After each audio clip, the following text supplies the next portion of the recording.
noite. Estamos começando aí mais um bate-papo de sexta-feira sobre o tema infância. Hoje o convidado é o Vitor Ferreira. O Vitor Ferreira ele participou meses atrás, né, quando a gente falou sobre saúde mental. Mas dessa vez a gente vai falar hoje sobre infância, né, no sentido mais psicológico aí, respeitando aí a perspectiva mais humanista a respeito, né, disso. E Olá, aí, tudo tudo bom? bem? Tô bem. Eu não sei se eu tô te ouvindo direito. Peraí, você tá com. Ah, agora foi. Você não estava me ouvindo? Não, mas agora tá tudo de boa. Ah, tá, beleza. Uhum. E Fala, aí, a pessoal. Ju também chegou. Vão interagindo aí, mandando perguntas. Uhum. Bom, eu já vou até adiantar, sim, os tópicos que a gente vai falar. E aí o Vitor, ele já se apresenta. A gente vai falar, né, sobre a infância, os marcadores, digamos assim, históricos a respeito disso, né? Sobre esse conceito do que é infância e as dinâmicas, expectativa versus realidade a respeito da criança em si, né? A hierarquia e direitos, e também essa filosofia sobre a criança interior, né? Dentro de ser um adulto aí. Enfim, começa aí se apresentando. Quanto tempo, hein, Mari? Né? Brincadeiras à parte. Mas, enfim. Oi, pessoal do Instagram, tudo bem? Meu nome é Vitor Ferreira. É um prazer poder estar participando de novo do bate-papo de sexta. Obrigado pelo convite novamente, Mari. O tema Valeu. apresentado foi infância. Eu não podia deixar de me fazer presente, é porque é um tema que, de certa forma, toca afetivamente a todos nós, né? A infância é uma etapa tão importante na vida, né? No desenvolvimento da nossa personalidade, do nosso jeito de ser, né? Extremamente fundamental aí para a condução da nossa vida enquanto seres humanos que pensam, que são, que agem, que sentem, né? E Uhum. aí, o que eu ia dizer? Né? Primeiro, me apresentar, né? Sou psi recém-formado, aqui na Hum. cidade de Campinas mesmo, né? Atualmente trabalho com psicologia clínica, fazendo atendimento de público adolescente e adulto. E essa semana iniciei uma Hum. carreira na área social também, atendendo crianças, adolescentes e jovens em situação de risco e vulnerabilidade social. Então, ao mesmo tempo, é muito gostoso poder Hum. saber que é um tema que profissionalmente me atinge bastante também, né, no sentido positivo. Estou bastante presente aí com pessoas Sim, nessa faixa a etária. gente, há 2 semanas atrás, a gente teve a convidada, a Dan Bianchim, que ela Uhum, trabalhou, né, no Conselho Tutelar aqui em Valinhos, e aí ela falou um pouco dessa perspectiva também, foi legal, assim, esse outro ponto. bacana, Mari. E, bom, vamos lá, antes de tudo, embora você tenha feito uma introdução, né, do que basicamente a gente pretende conversar aqui nesse bate-papo, eu queria, Uhum. antes de tudo, dizer que eu não trago nada pré-pronto, apenas joguei uns temas norteadores aqui e eu confio mais em Sim, mim mesmo quando venho, né, despreparado. Me sinto mais pronto quando venho despreparado, digamos assim, né?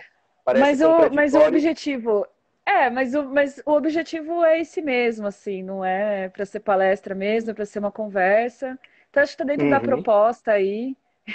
beleza, Aí também já beleza. deixa aberto para as participações, para os comentários, enfim. Uhum. Então, devo começar? Ah, acho que sim, acho que é legal esse tópico sobre a questão do conceito, né? Do conceito do que é infância. Como que foi estabelecido esse conceito, né? Que às vezes a gente tem a ideia de nem questionar isso, né? De achar que sempre foi assim, sempre foi esse tipo de dinâmica, né? Mas nem Uhum. sempre foi assim, né? Sim, sim. Acho que vale a pena ressaltar. Ultimamente eu venho estudando no curso de filosofia que eu estou fazendo bastante a perspectiva histórica sobre o desenvolvimento do ser humano, né? Aham. E uma coisa que me chamou muito a atenção é que ao longo do nosso passado, né, vamos dizer que a infância nem sequer existia, né, na Aham. concepção e nos moldes que a gente tem hoje em dia.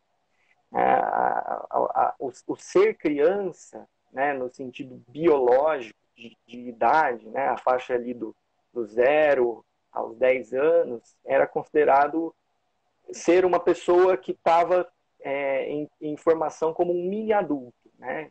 Por Uhum. muitos anos foi exigido, às vezes até de forma muito violenta, né, que essas crianças tivessem aí uma atuação, um papel que chega a ser social. Né? Era como se E a nem. vida... Oi? Não, e só ia complementar, e nem a adolescência também, né? Do tipo, não era considerado esse momento de transição, né? Também. Uhum, perfeitamente. A sociedade se organizava em torno das relações de produção e de trabalho. Então, naturalmente, a infância, né, enquanto faixa etária, ela se organizava em direção a isso também. Né? E a gente pode falar, por exemplo, que o conceito que a gente entende hoje de infância, né, de juventude e de adolescência são extremamente recentes. Né? A gente pode, por Uhum. exemplo, enumerar é, o lançamento do que há Ah, eu acho que travou bem três... agora, assim. Oi, deixa eu Tá, voltar. você estava falando do Estatuto da Isso, Criança, né? Eu acho que é isso, dos anos 90 que surgiu, não foi? isso, exatamente. Há três Bem meses recente. atrás completou 30 anos, né? Então vejam, a gente passou aí por. A gente precisou que tivesse um documento, né, que formalizasse aí o que é a infância, né? A importância dessa etapa no desenvolvimento e na evolução da pessoa, né? E justamente para fazer essa garantia de direitos. Então a gente pode perceber o quanto que o ser criança foi uma fase muito negligenciada, muito violentada ao longo da história da humanidade. Né? Então, eu diria que os avanços ainda são muito, muito recentes na nossa história. Né? Uhum. É, Do e aí, impacto acho que... também, acho que do próprio impacto, assim, de começar a perceber como, porque com esse conceito antigo, né, ligado ao trabalho, digamos assim, ao sistema trabalhista. Então, as crianças elas eram vistas como uma mão de obra, né, a mais. E não assim, claro que isso era uma coisa que tinha um aporte social histórico ali para aquilo, né? Não era do tipo uma maldade ou era consciência que existia naquela época a respeito daquilo, né? E não no sentido, vamos ter crianças para explorar ela como modo de trabalho. Apesar de que ainda existe isso, claro, né? Mas, enfim. Sim, sim. Eu Trabalho lembrei de uma infantil e outra. trabalho análogo à É, escravidão, por exemplo, né? sim. Por exemplo, eu lembrei assim sei lá, das peças de Shakespeare, por exemplo, né? Uhum. Tipo assim, os protagonistas tinham o quê? 13 anos, 12 anos, assim, né? Então, tipo assim, já eram considerados adultos, assim. Então, é como, tipo, teve uma época que a expectativa de vida era o quê? Era 40 anos, né? Então, colocando isso aí, Por aí, tipo, por aí. É como você se com o 40 tempo anos ser idoso, né? E, tipo, O tempo passava mais rápido, mas o curioso disso é que as crianças dessa época, já com essa idade tão pouco avançada ainda, uhum, viviam relações de afeto, né, e já muito sexualizadas, já muito amadurecidas para o que a gente tem sim, hoje. Né? E você vê que como a nossa perspectiva muda, né? Para a época, justamente, era uma questão, vamos dizer assim, normalizada, até mesmo banalizada em determinados contextos, e o uhum, quanto hoje, vamos dizer que observar uma possível relação acontecendo nesses moldes é impensável, né? sim, Simplesmente chega a ser repudiável. E exato. aí, no segundo tópico que eu trazia, né, a questão da expectativa versus a realidade, e fazendo um gancho com essa questão do desenvolvimento do conceito de infância nos Aham, últimos anos, eu acho que vem um pouco da questão do como é difícil para pais e mães se adaptarem a esse novo conceito, não só pais e mães, mas a sociedade como um todo, né? Se adaptarem a esse novo conceito do que é esse novo jeito de ser humano, que é a criança, o adolescente e o jovem, que discernia tanto das relações que existiam até então, que eram pautadas nas relações de produção e relação de trabalho, né? E aí, vamos dizer que, historicamente falando, né, ainda é um pouco novo, como a gente já falou anteriormente, e uma briga que eu tenho observado, eu sinto, né, imagino que todo mundo aqui que está assistindo também já tenha sentido, é a questão da expectativa e da realidade, né? Como que a gente passou a regular isso dentro da relação com os nossos filhos e, ao mesmo tempo, os desafios que a gente enfrenta para que essas expectativas não transgridam e não violentem o direito da criança de ser ela mesma e de se desenvolver no tempo dela, né? E, como eu disse, isso é uma questão que eu acho que impacta, de certa forma, a todo mundo. A história de ninguém é muito diferente a ponto de falar que não, comigo nunca aconteceu. Mas eu fico aqui observando, né, e agora trazendo um pouco da minha visão enquanto psicólogo humanista, né, o quanto essa questão da expectativa é opressora para o desenvolvimento da criança enquanto um ser humano que sente, que pensa e que age por si só, né, e que tem sim o direito, tanto quanto o adulto, de se encontrar, de se entender, de se desenvolver a partir da própria experiência, não necessariamente da experiência do outro, né?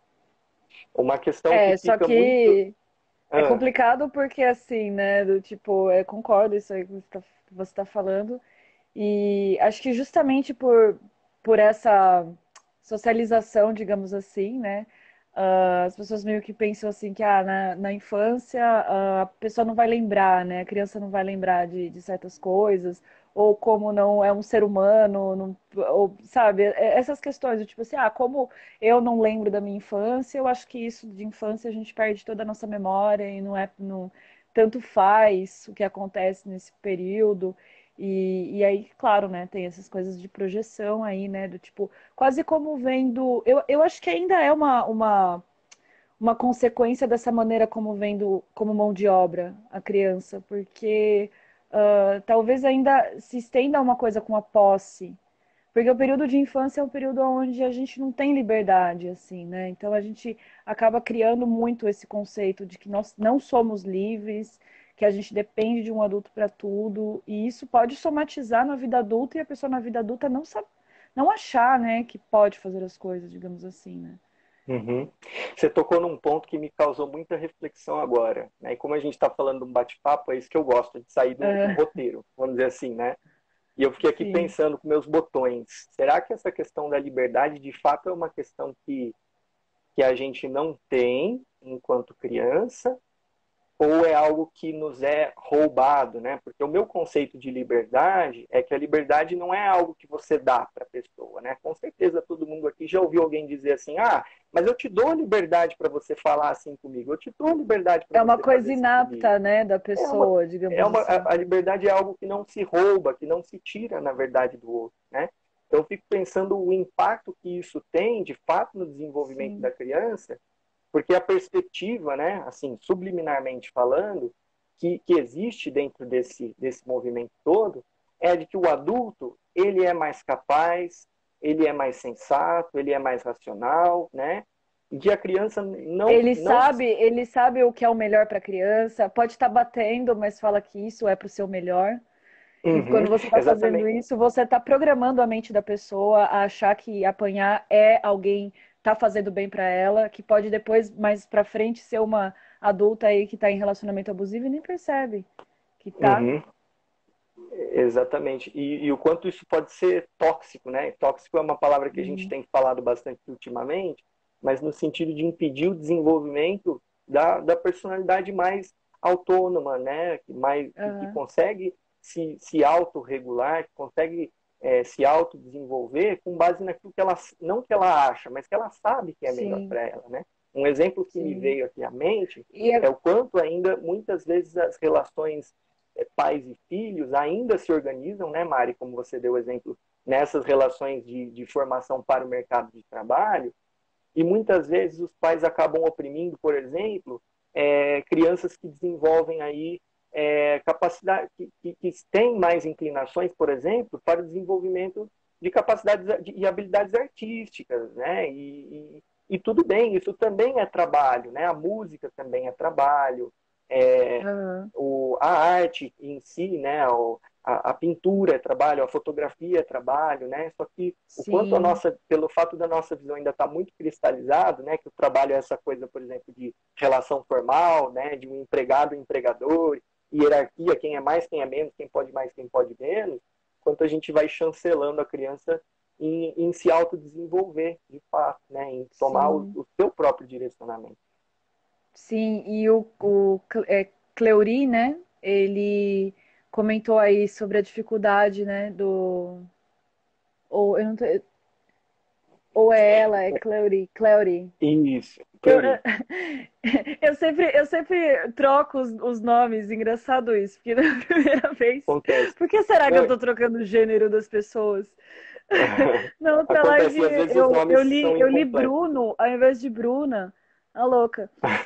Mas então, ela comentou isso, né, da dificuldade dos mais velhos em aceitar as crianças como são. Eu também tenho observado isso, eu achei bem legal isso que ela comentou, porque é um exercício, né, principalmente essa questão dos avós, porque aí como que faz, né?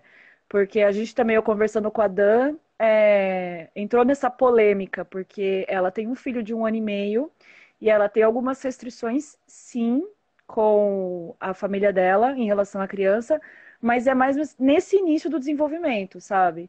Do tipo, porque ela sabe que tem algumas coisas que não concorda com o ponto de vista, não sei o quê, e aí que tá. Isso é um assunto extremamente polêmico, né?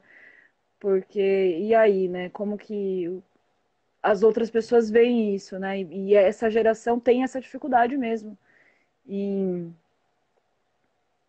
Sim, em sim. observar a criança como que ela é, assim, né? Uhum. Vale ressaltar assim que as épocas, os costumes, as normas, né, a moral, ela é fluida, ela vai mudando ao longo do tempo, né? Então, o quanto de amor, né? Essa na verdade é a minha grande crítica. O quanto de amor existe quando você programa uma criança, né? Já que a gente usou essa palavra programação, para viver uma realidade que é pautada nas suas experiências de vida e não necessariamente nas experiências de vida dela, né? É aquela coisa, eu estou preparando o meu filho ou minha filha para ser um ser humano, né, correto, um ser humano politicamente adequado, ou será que eu estou criando pessoas felizes, né? Pessoas que têm direito e que eu sei que estão em constante direcionamento para a sua própria autorrealização, né? Essa é a minha grande teima, né? E aí eu acho Sim, que, falando aí o comentário da Cleuri, sim o grande desafio, né? Da gente entender que é uma mudança que acontece junto com o tempo cronológico, né? E que a gente tem que, ao mesmo tempo, ir se adequando, né? O quanto que cristalizar-se nos seus modos, nos seus costumes, no seu jeito de ser, pode ser prejudicial na hora de conduzir, né, ou de facilitar o desenvolvimento de uma criança. Né? E eu acho aí que vem. talvez até aí fazendo uma pergunta barra comentário, né? Uhum. E também gostaria que o Thiago comentasse o que ele esbarrou sobre esse assunto mais cedo, conte-me mais sobre. Mas enfim, o que eu ia falar era. Até perdi o fio da meada, peraí. Que era dessa questão. Eu fui fazer um comentário com o Thiago e meio que me perdi. Acho que pode continuar do que você estava falando, e se eu lembrar, Não, eu eu já vi que o puxo o Thiago gancho. comentou aqui. Aí que tá o problema da galera nostálgica do no meu tempo. Exatamente. E o problema é quando esse no meu tempo vem no sentido de justificar atitudes que muitas vezes podem ser extremamente violentas para com a criança, né? Que desrespeitam aí o próprio direito dela de ser o que e Sim. quem ela quiser, né? Agora Isso eu é me um lembrei o direito que que eu. humano. Sim, e agora eu Ah, me lembrei do que eu ia falar, porque ele falou dessa questão da projeção, né? Porque, principalmente assim, aí é uma dúvida também, né? Mas que na infância, geralmente, a gente tem a tendência de achar que todo mundo vive igual a gente. e que tudo, que aquilo é normal. Então, mesmo que você tá numa disfuncionalidade, como aquilo é a única coisa que você conheceu, você não tá vendo aquilo como ruim, porque você se adaptou totalmente à situação. Tanto que algumas pessoas, às vezes até pessoas que, tipo, sei lá, vieram de família mais com condições.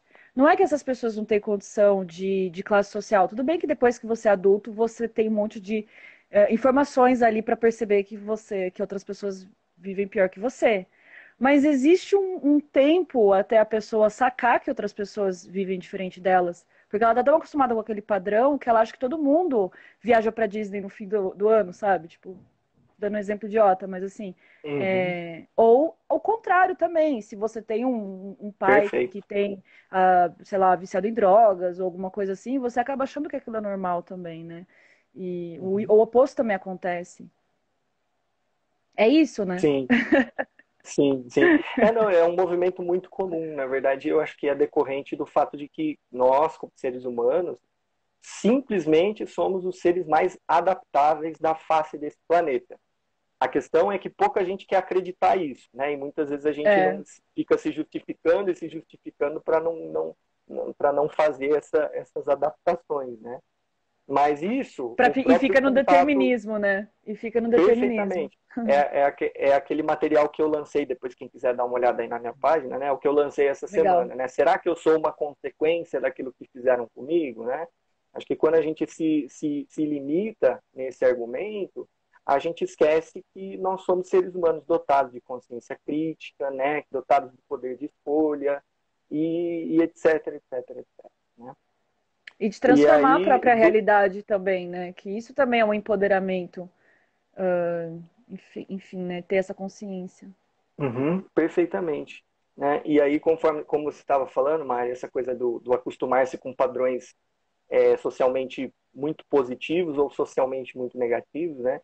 É algo que só com o contato mesmo que a criança vem a desenvolver essa noção, né? Porque eu acho Uhum. que é pela noção do coletivo que a gente se situa, né? Nós somos seres gregários, Sim. a gente está sempre em Tem. grupo, tem que estar isolado, a gente não deixa de estar em grupo. Por exemplo, eu estou aqui no meu quarto, eu não estou com ninguém, exceto você, virtualmente, claro, mas o computador aqui que eu estou do meu lado foi uma pessoa que produziu, que inventou, o celular pelo qual a gente está falando a mesma coisa, a roupa que eu estou usando foi uma pessoa que teceu, né? A comida que eu acabei de comer foi uma pessoa que produziu até chegar na minha mesa. Então, nós estamos em uma relação de teia, né, de Sim. interdependência o tempo inteiro. Não tem como a gente querer viver isolado. Né? Então, naturalmente, a gente vai se regulando a partir do meio mesmo.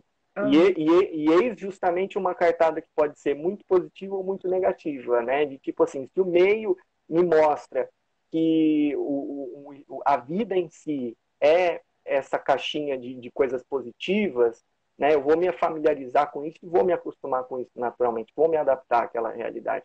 E o mesmo Hum. contrário, né? Uma situação, por Tem. exemplo, de vulnerabilidade, de violência, de risco social. E aí a gente é aquela coisa, né? É aquela piscina quentinha, mas é uma piscina quentinha de lodo, né? Eu estou no lodo, estou queimado, mas é uma piscina quentinha, então eu estou acomodado.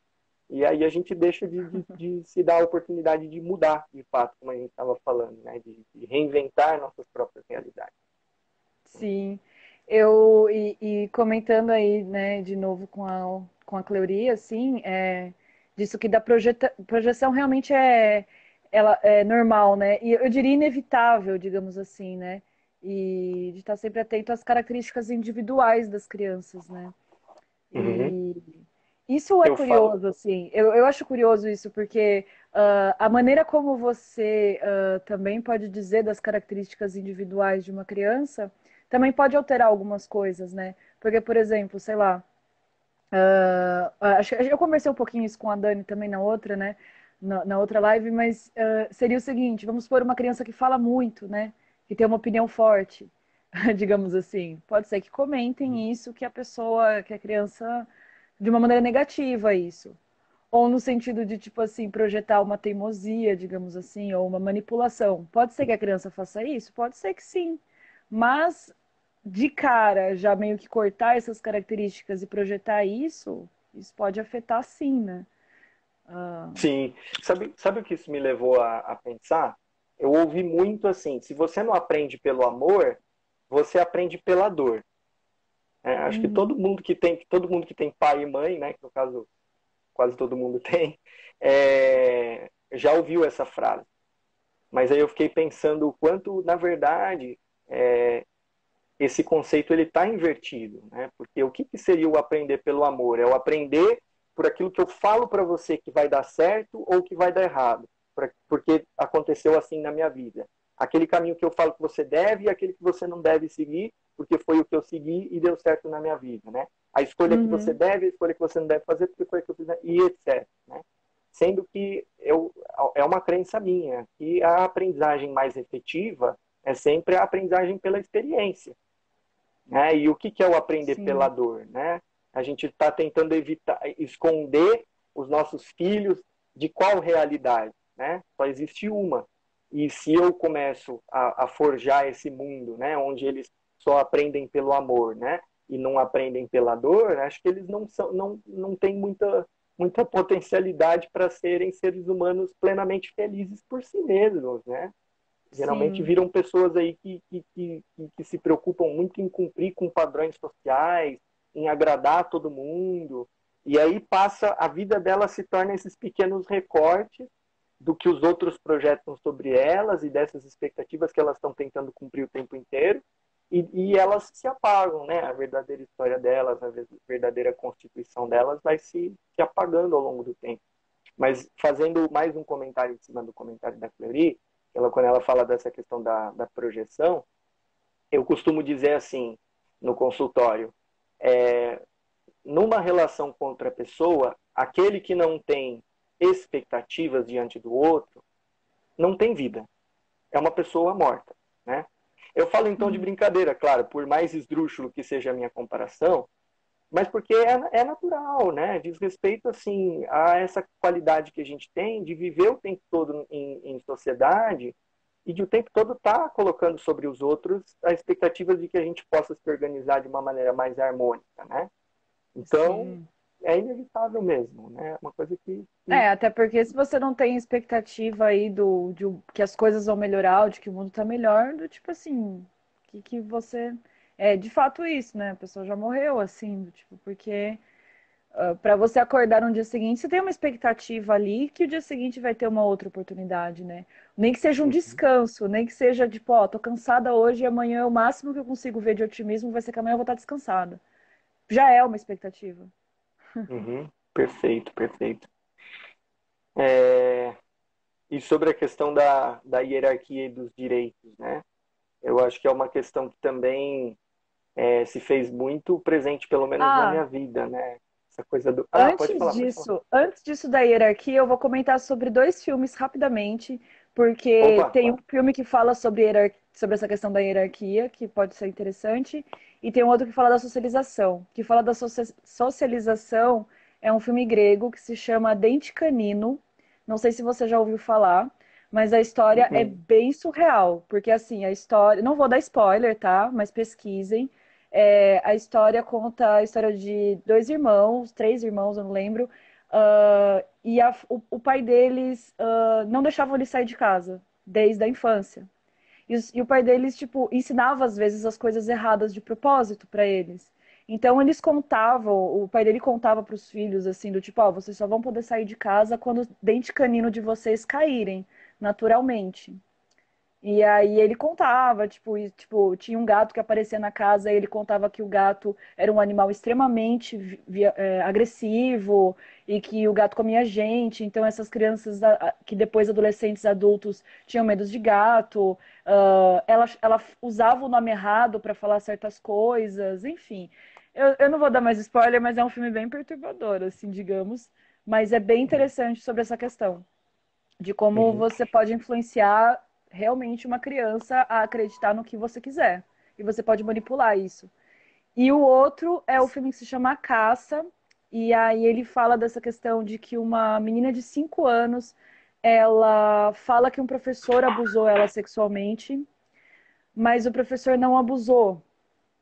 Só que aí tem essa questão do tipo da palavra dela e não sei o quê, e tem toda essa questão ética também da coisa, assim, porque no fim, né, do tipo, não é spoiler, mas assim, a menina só tinha falado que o professor tinha abusado ela porque ela estava apaixonadinha por ele e ele já cortou já cortou isso dela com ela, né? E o irmão dela tinha exposto ela a cenas pornográficas, e aí por causa disso ela só reproduziu o que ela ouviu do irmão. E aí rola todo esse drama psicológico a respeito disso. Uhum. É, enfim. Foi o jeito que ela encontrou para lidar com a frustração aí, né, da perda Sim, dessa ilusão sobre o professor, né? E que bacana, sim. se você puder É um depois filme escrever bem. É, para ficar registrado no chat, que eu vou vou procurar colocar conhecer aqui. um pouco mais sobre esses filmes. E eu adoro filmes que têm esse cunho de questões sociais, assim, né? Porque acho que Aham. eles são mais efetivos assim para provocar esse tipo de reflexão, né? E É, e tem. E é bem psicológico, assim. sim, sim. É. Enfim, e aí como eu estava falando, né, Mari, a questão da que eu proponho aqui para falar sobre hierarquia e direitos, né? Que eu estive pensando que talvez assim uma resolução possível para esse cenário, né, por mais que possa parecer utópico para os dias de hoje, talvez Uhum. seja a gente conseguir ver a criança não no sentido de eu como pai, mãe ou responsável, enfim, sou mais, posso mais, né?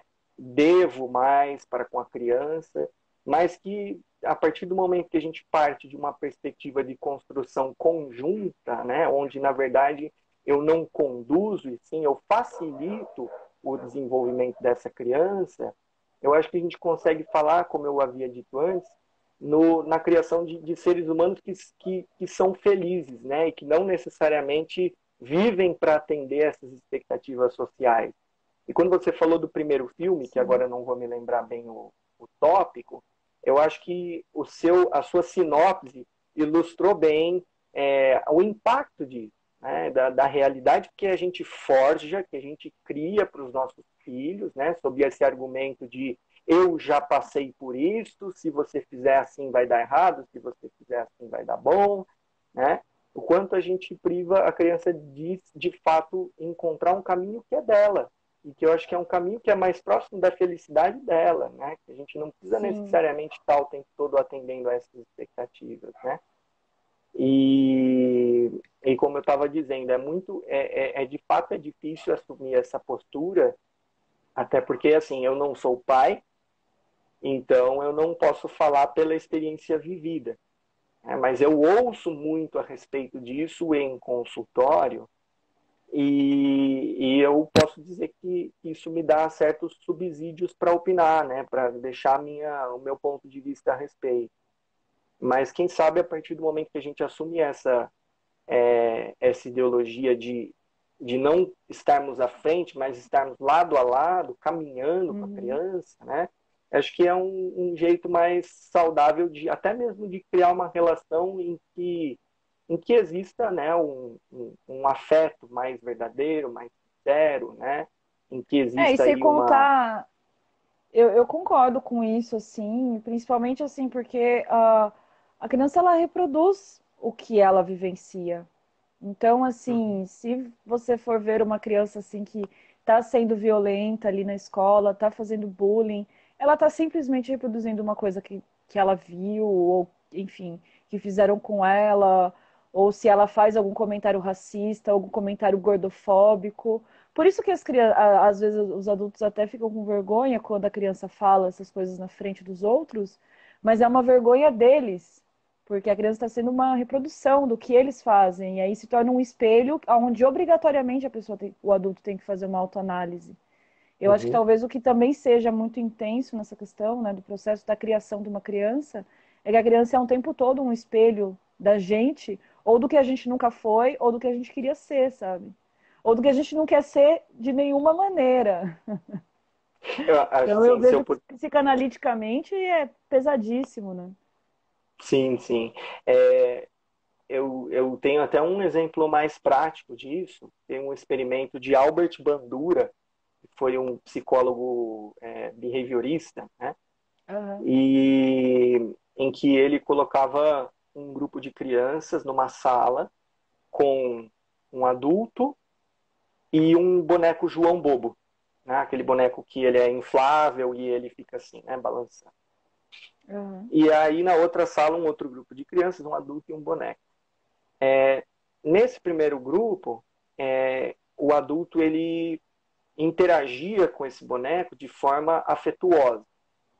Então ele abraçava, ele beijava o boneco, né? Ele basicamente relacionava-se no sentido socialmente aceito. E no outro grupo, ele deu golpes, ele deu pancadas, né, pontapés, ele cuspiu no boneco. Hum. E aí deixaram as crianças para brincar livremente na sala, né? O curioso foi que nesses dois grupos, as crianças reproduziram quase que perfeitamente o mesmo comportamento que o adulto teve para com esse boneco, né?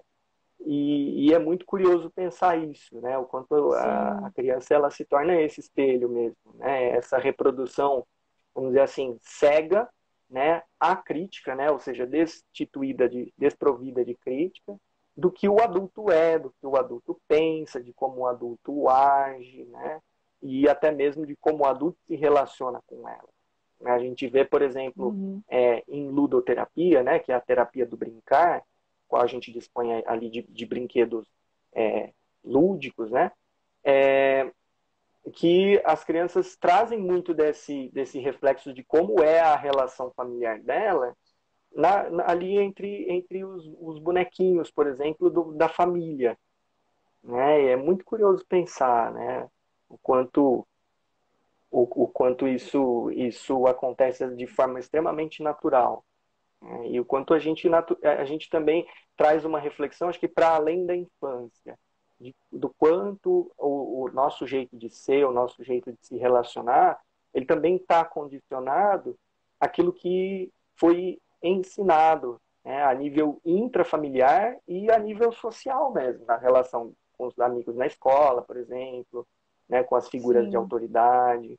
Né? E por isso que eu proponho essa relação mais horizontalizada mesmo, né? Onde Sim. se possa enxergar a criança como um ser humano de direito, um ser humano que pode tanto quanto eu, lógico que dentro das limitações éticas, das limitações morais, das limitações jurídicas, né? Mas que pode tanto quanto eu e tem o direito de decidir e escolher por ela mesma, né? Porque como a gente estava falando, quando eu me dou o direito de achar que eu sei aquilo que é melhor para ela, a mensagem que eu passo é que ela não é uma pessoa, um ser digno de confiança, né? Porque Aham. ela não pensa, ela não sente, ela não age corretamente. Ela deve agir com base naquilo que eu proponho e não no que ela mesma se propõe. Né? Eu acho que um exemplo muito sólido disso também é quando a gente fala, por exemplo, daquela criança que cai no parquinho, né, se machuca, rala o joelho sangra, a calça rasga e ela começa a chorar e a mãe ou o pai pegam ela no colo e falam, não foi nada, não precisa chorar. Né? Aí a criança lá dentro da cabecinha dela deve pensar assim, pô, peraí, né? Doeu. E se eu estou Hum. chorando porque doeu, e meu pai está falando que eu não preciso chorar, é porque eu acho que não doeu. Então eu não estou sentindo certo, né? Eu estou sentindo errado. Acho que ele está me ensinando, o É. jeito dele de sentir é o jeito certo de sentir. E tá Que nem, também ensinando, que a criança está vivendo numa outra realidade.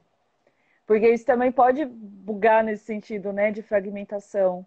Porque aí a uhum, criança sem, claro que ela não vai pensar isso de uma maneira consciente, ou pode até, mas enfim, é uma coisa mais somatizada no sentido de que tipo, tá, então não foi nada, mas para mim foi. Então o que é? Dá um bug do tipo, que realidade que eu tô vivendo? Ah, porque aqui tá doendo pra caramba e minhas autoridades, digamos assim, tá dizendo que não, e aí? uhum. Né?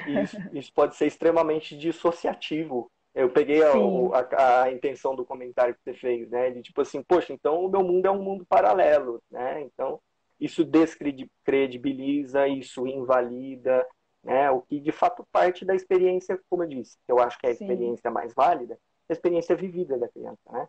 A mesma coisa com frio, por exemplo, né? Tipo, você vai, tira a roupa da criança, põe, quer dizer, a criança tá lá brincando, por exemplo, numa festa, correndo, tá suando pra um caramba, e aí a mãe e o pai vão e colocam uma blusa na criança, né? E aí ela olha e fala, poxa, é porque tá frio, né? Mas ela, por exemplo, tá morrendo de calor, de tanto correr, de tanto brincar. Então Hum. são essas, percebam que são Cria uma essas própria pequenas. desconexão até do próprio corpo, né? Também Uhum, é uhum, daquela. Tem um exemplo que sempre dão, né? Que é essa coisa do tipo de você obrigar a criança a abraçar ou beijar algum adulto que ela claramente não quer fazer isso, né? Isso também é uhum. uma violação, digamos assim, né? Do direito Do dela, espaço, perfeito, é. perfeito, né? E o quanto a gente não tem ouvido a criança na experiência dela, né? A nível visceral mesmo. Então, tipo, me sentir assim, para mim foi desse jeito e tudo bem, porque a experiência de cada um é válida, né? Eu não posso Uhum. comparar as experiências, né? Porque por que que a gente se priva de comparar a dor do luto de um com a dor do luto de outro, né? Mas a gente fala que a criança não tá, tem que estar sentindo frio quando ela está suando e está sentindo calor, que não doeu e ela não precisa chorar quando ela rala o joelho no parquinho, né? Então, assim, Sim. por que existe esse nível de disparidade, né? Eu acho que porque essas relações de hierarquia ainda estão muito instaladas no contato com as crianças, né? Em que eu sei mais, eu posso mais, eu devo mais, né? E aí se esquece de olhar para a criança como um ser humano que é pleno também por si só, né? Que tem o direito de se relacionar socialmente, afetivamente, e em todos os outros âmbitos da vida, né? Então são tipos de Sim. violência, são tipos de privações que são extremamente silenciosas, mas ao mesmo tempo são muito violentas, né? E o impacto que isso Sim. tem na vida das crianças é muito pertinente, é muito duradouro também, né? E para desconstruir isso, às vezes nem terapia, né? Uhum. Então, Sim. Ah, eu acho que até é legal a gente até fazer um gancho agora, né? Porque também a live, às vezes, quando ela derruba em cima da hora, assim, né? E, tipo, é uma hora só. uhum, Pra gente falar, falando dessa coisa do trauma. E aí, né? Tive uma infância fodida. E agora? Como que eu faço pra me curar no terapeuta? Hashtag. Tipo, essa é uma uhum, pergunta, uhum. assim, que alguém poderia fazer. Eu já Sim, fiz sim, legal. bastante autoanálise dessas coisas de terapia, assim. Felizmente não teve nada tão grave, mas tinha mais essas coisas de sentimentos, né? Essa coisa de Uhum, ouvir coisas assim, mas vendo coisas mais graves aí a gente, né? Como que é, né? sim. Como que seria esse trabalho com uma coisa um pouco mais grave, como aí? Uhum, uhum. Assim, na verdade, com a questão do trauma, o que eu costumo pensar? Não existem questões do passado à medida que elas se fazem presentes no nosso dia a dia, né?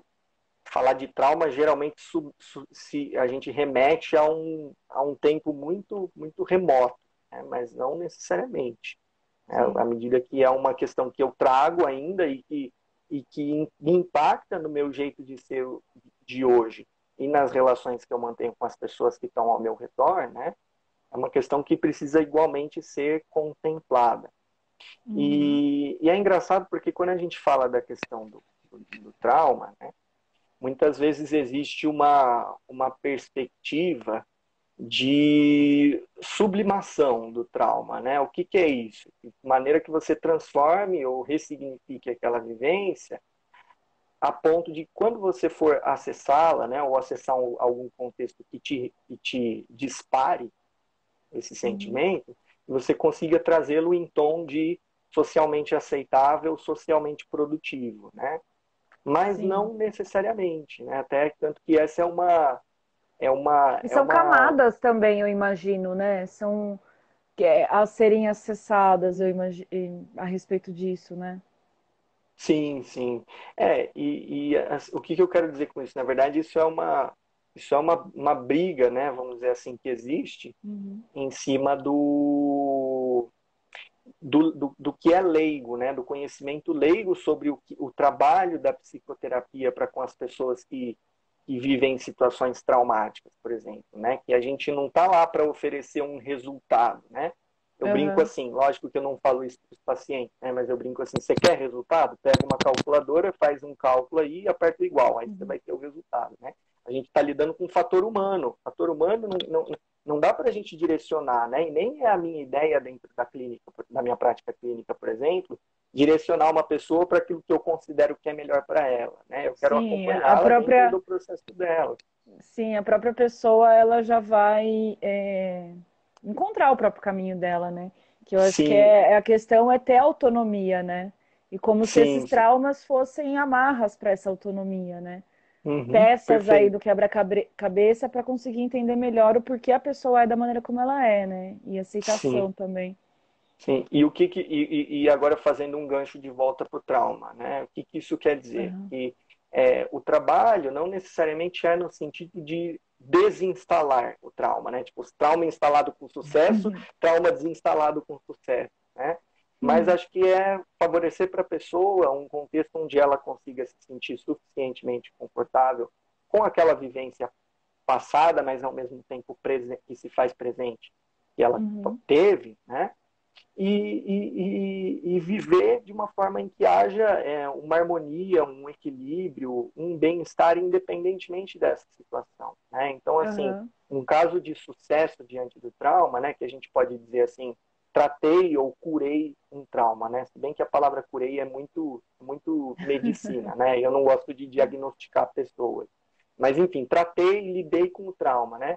Sim. Não necessariamente é você. Integrei e Não. aceitei o trauma, digamos assim, que é uma Isso, coisa da, isso, é uma aceitação, é um perdoar a si e a pessoa que fez aquilo, né? Uhum, Ou aceitar a perfeitamente. si mesmo também, né? Se não tiver outra pessoa que envolveu o trauma, mas geralmente é a partir de dinâmicas com outras pessoas, né? Sim, e que não necessariamente isso pressupõe que a pessoa vá é, voltar a se relacionar, por exemplo, com aquela pessoa que causou o trauma nela, de uma Sim. forma assim, como se elas fossem melhores amigas e nada tivesse acontecido, né? Às vezes pode custar, por exemplo, dela notar por si mesma que o equilíbrio dela com aquele contexto, com aquele ambiente, com aquela pessoa em específico, é ela se fazer distante né? Sim. Ela não necessariamente acessar aquilo, né? Então assim, tive um trauma do passado, mas como você bem disse, né? Eu aceito que eu tive, né? Quem sabe porque a gente não muda o que aconteceu, né? Mas eu posso mudar Uhum. aquilo, a minha conduta, né? Como eu escolho agir e pensar e eventualmente sentir diante daquilo que me fizeram, né? Eu tenho uma frase que me marcou muito ao longo do tempo que eu fiz o meu processo de psicoterapia, no ano passado, do meio do ano passado até o meio desse ano, mais especificamente, né? Que era mais ou menos assim: não se não se trata do que me fizeram, nem do que me disseram, nem do que disseram para mim, mas dos limites que eu dou aos efeitos de tudo isso e sobre quem eu decido ser diante do que eu não posso modificar. Né? É longa a frase, mas ela é muito, para mim, foi muito significativa. Então, eu trago essa Sim. frase assim para fazer a minha conclusão, né? Não estou querendo concluir o assunto, mas fazer a minha conclusão sobre essa questão do trauma, né? Que não é desinstalar, não é fazer com que a pessoa aprenda a ser socialmente produtiva a partir daquela vivência dela, né? Mas que ela aceite que aconteceu e a partir disso escolha o que ela quer fazer com aquela realidade que foi imposta a É, ela, né? eu vejo que é justamente essa questão do empoderamento mesmo, né? Porque quando a pessoa ela tem muitos traumas, pode ser que esses traumas deixem ela totalmente desempoderada a respeito disso, da vida, ou com medo de confiar em outras pessoas, com medo de confiar em si mesmo até, né? Questionando essas coisas. Então, assim, são vários aspectos aí, várias reações que a pessoa pode ter a partir do trauma, né? Então, realmente é mais ou menos o que a pessoa vai escolher a partir daquilo, né? Pode ser que para Uhum. ela funcione simplesmente nunca mais falar sobre aquilo, mas ter a consciência de perdoar e não sei o quê. Ou para outra pessoa pode ser utilizar aquele trauma para um ativismo, sei lá, alguma coisa, sua voz a respeito disso, enfim. ou de vários outros aspectos, assim, né? Uhum. Que é muito É, único, assim. O Thiago, ele fez sim, um comentário só, que passou um pouco aqui, você pode ler? que as pessoas... Ele percebe um progresso muito gradual nas pessoas, na formação das pessoas, né? Por mais que, né, pareça ser que as pessoas não estão percebendo isso, esse progresso. Ficou meio confuso, mas eu acho que eu entendi o que o Thiago quis dizer. Ele mesmo comentou que ficou confuso, por isso que eu estou comentando. Sim. Mas deu para entender, sim, eu acho que é mais ou menos isso, né? Que as pessoas estão ficando mais conscientes, sim, do impacto disso e estão começando a lembrar um pouco mais, assim, né, da própria infância e perceber que às vezes não lembrar pode ser por causa de uma memória suprimida ou não. Uhum. Essa coisa do lembrar está muito relacionado ao vínculo afetivo para com aquele acontecimento, né? Então, geralmente, o primeiro fator é o próprio tempo, né? Eu acho que quem, por exemplo, tem 50 anos de idade não vai lembrar perfeitamente de cenas que aconteceram na infância, mas sim Uhum. vagamente, talvez o conteúdo mais genérico daquelas situações, né? Ou talvez E o geralmente sentimento também? o sentimento, até porque o que fica de fato é a memória afetiva, né? Aquilo que me tocou o nível subjetivo, né? Então, como foi Uhum. para mim, como eu me senti, o que eu pensei, como eu agi diante disso, né? Eu acho que é o jeito de- mais adequado de entender que como essa questão do desgaste da memória se dá, né? E que não necessariamente está linkado a suprimir memórias, a negar, né? Enfim, né? Acho que a grande É. verdade é a questão de aceitar o processo que a pessoa escolhe adotar para lidar com as questões passadas da vida dela, né? Então, E assim, se eu a não... pessoa, segundo isso, então, agora me veio assim, do tipo, se o indivíduo tem aí uma coisa meio morna, digamos assim, aonde não teve esse afeto, tanta memória afetiva, então quer dizer que essas memórias, elas têm grandes chances de simplesmente não ser uma coisa assim, ah, tá normal, normal, Uhum. muitas aspas, Uhum. normal. Sim, sim, sim, eu entendi. É, eu entendo que sim, mas eu não patologizaria isso, né? Na verdade, eu dentro da minha abordagem, né, eu tendo a não Uhum. patologizar nada, né? Nem as pessoas que já são patologizadas pela própria medicina, pela medicina enquanto diagnósticos, né? Mas, naturalmente, sim, né? Até porque eu acho que os principais mecanismos são o efeito do desgaste pelo tempo e a Uhum. relação com a memória afetiva, que é quanto mais afetividade eu tenho para com aquela situação vivida, menos ela está sujeita à degradação do tempo. Ela fica, de fato, e fica registrada, e tudo bem, né?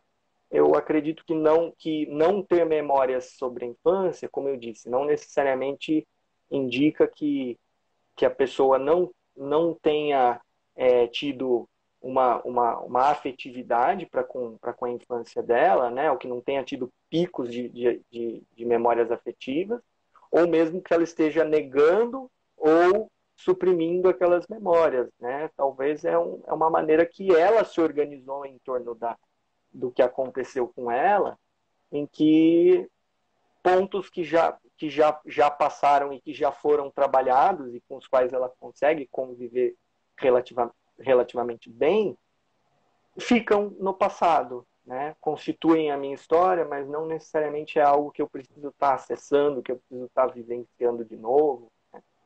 Então essa é uma visão minha, né? Faz sentido. Legal. A gente está correndo aqui pro fim, né? Eu só aproveito para avisar esses 5 últimos minutos para a gente não cair assim do nada. Sim, Né? sim. Acho O pessoal, importante. pessoal deixou alguma pergunta? Tem alguma coisa que você acha bacana abordar? Ó, se alguém tiver, tinha esse do Thiago. A Cleori também, né? Do tipo, ela tinha comentado lá quando a gente estava falando daquele exemplo lá do machucar o joelho, né? que os pais falando aquilo é como se fizesse a criança esconder os sentimentos, né? E eu vejo isso Uhum. muito assim também, assim, principalmente essa galera aí da nossa geração, né? Os millennials. Essa Hum. questão dos sentimentos também, né? Eu acho que a gente também ainda no geral, precisa aprender a realmente sentir os sentimentos, assim, sabe? E, e perder do, tipo assim, a própria vergonha, assim, de se conectar aos próprios sentimentos, porque eu vejo que também a gente teve uma socialização onde foi muito podado isso, né? Do tipo de demonstrar sentimentos era um exemplo de fraqueza, né? Ou era um exemplo de vergonha mesmo, sabe? Uhum. Uhum. Perfeito. Uh, é, É quase um dress code, né? Tipo um relation code, né? Tipo, para você se relacionar e ser socialmente bem-vindo, você não pode exprimir sentimentos nos seus extremos, né? Tanto os sentimentos tidos como positivos, quanto os sentimentos tidos como negativos. E isso é uma realidade que a gente vivencia, assim, de forma mais clara ainda, acho que dentro das relações de trabalho, né? É muito comum a gente ver, por exemplo, essa supressão, né? De assim, eu quero te ver como uma pessoa como um ente que produz, né? E não como uma pessoa que traz toda uma carga, uma história de vida, uma construção, enfim. Né? E, infelizmente ainda tem essa pressão social, mas eu fico pensando o quanto disso tem também no sentido da gente ter medo de lidar com os sentimentos dos outros, pelo simples fato da gente ainda apresentar dificuldade para lidar com os nossos próprios sentimentos, né? É sim. aquela coisa, qual que é o problema mais difícil de resolver? É o meu, né? Porque sou eu que tenho que fazer, tenho que correr atrás de uma resolução. Sim. Mas imagina lidar com sentimentos, então, né? Que o que tudo que diz respeito ao fator humano é isso, né? É essa incerteza, essa inconstância, às vezes essa incongruência, né? E acho que aceitar que a vida de fato é isso, né? Nos seus aspectos mais humanos, é um jeito de conviver saudavelmente com essas qualidades, essas características do ser humano e não tentar modificá-las de forma patológica, né? Sim. De forma... Sim. Mas é Acho que. isso. Não, eu acho que isso que você falou, assim, fechou com chave de ouro aí a live. E agradeço também os elogios aí no chat, assim. Agradeço também a participação de todo mundo. E é isso, assim, foi bem legal. Eu gostei, assim, bastante. Acho que é um tema, Para assim, mim, que dá pano para manga. Não vou... Eu tô com bastante insights também. O Thiago também falou de que tá anotando no caderno. Eu também tô com insights. Só que eu não vai adiantar começar a falar agora, porque vai cair a live. Que é um assunto, assim, que tem bastante coisa, né? E espero que as pessoas também que assistiram aí também tenham insights e reflitam aí. Tem uhum. as dicas de filme também. Tem também o seu perfil aí. Tá sempre com umas coisas legais que você está postando também. Bastante dicas. Obrigado. Para mim foi igualmente nutritiva a nossa conversa. E a ideia aqui acho que era trazer um pouco mais de indagações, de questionamentos, de dúvidas, né? E não respostas. Porque quando a gente coloca respostas, a gente põe pontos finais nesses assuntos, né? E esses Sim. assuntos eles se modificam, eles acontecem à medida que a vida simplesmente acontece também, né? Não acho que tem uma resposta definitiva para nada. A vida é essa fluidez, né? Hum, Tá certo? Obrigado pelo sim. convite de novo, Mari. Um Eu que beijo, ótimo agradeço final de aí sua semana. participação. Obrigada, viu? Para Conta você sempre também. comigo. Pode deixar. Para você também e para as pessoas que também estão assistindo aqui. Obrigada, viu? Laísa, Cleuri e todas as outras pessoas aí que estavam passando aí. Tiago também, né? Amar. Ó, agora foi bem o Batem timing. carteirinha. Foi bem o timing, porque agora aqui já vai encerrar mesmo a live. Até mais, viu, Uhum. gente? Tchau, Beijão. pessoal. Obrigado. Beijo.